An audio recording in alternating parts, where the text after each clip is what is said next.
Now for a quick of our Torah.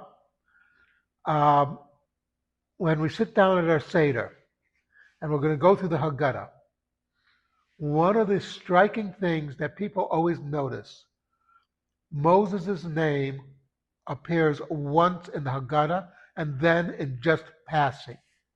When we remind ourselves of the Shir Yam, the song of crossing the Sea of Reeds.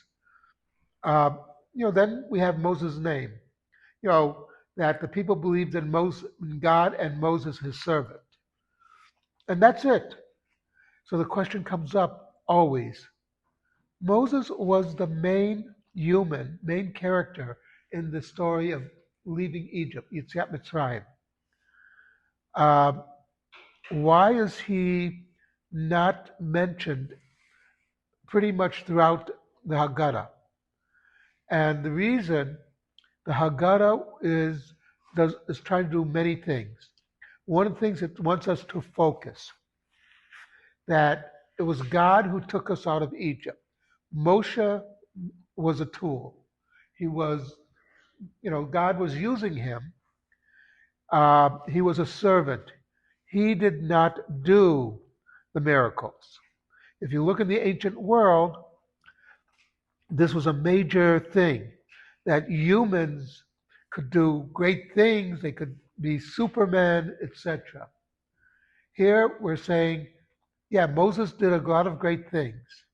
He stood up to Pharaoh, he got us out of Egypt, basically, but he was doing everything that God told him to do. He was simply the human who could do it. And we sometimes forget this.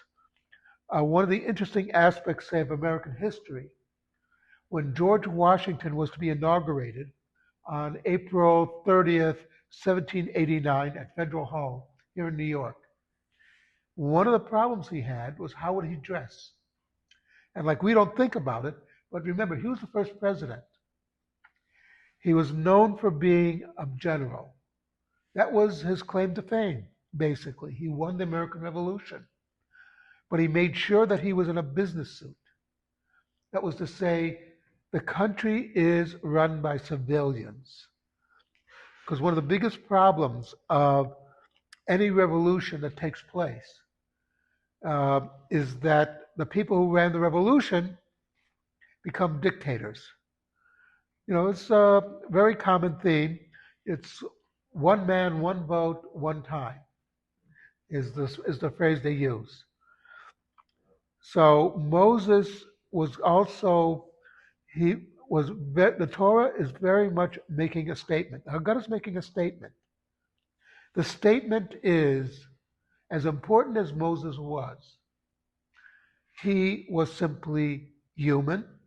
He was God's agent. Okay? It was God who took us out of Egypt, not Moses. It was God who split the sea, not Moses. Moses simply facilitated the matter. And we forget that at our own peril. That one of the hardest things for leaders is to remember that they're human. One of the biggest problems they have is people around them who are sycophants. And they will tell them everything and make them feel good. When Calvin Coolidge was leaving the White House, and he was speaking to the incoming president, Herbert Hoover, he gave him a bit of advice. He said, there are people who will come up to you who want a job, and they will talk your ear off. Stand there, stone face. Do not respond, because eventually they'll get tired and leave. If you react, they will go on for more hours. But it's also avoiding the problem that as a leader, you suddenly do things because you're the leader and all these people are saying how great you are. You need someone to tell you you're not so great. Something to think about.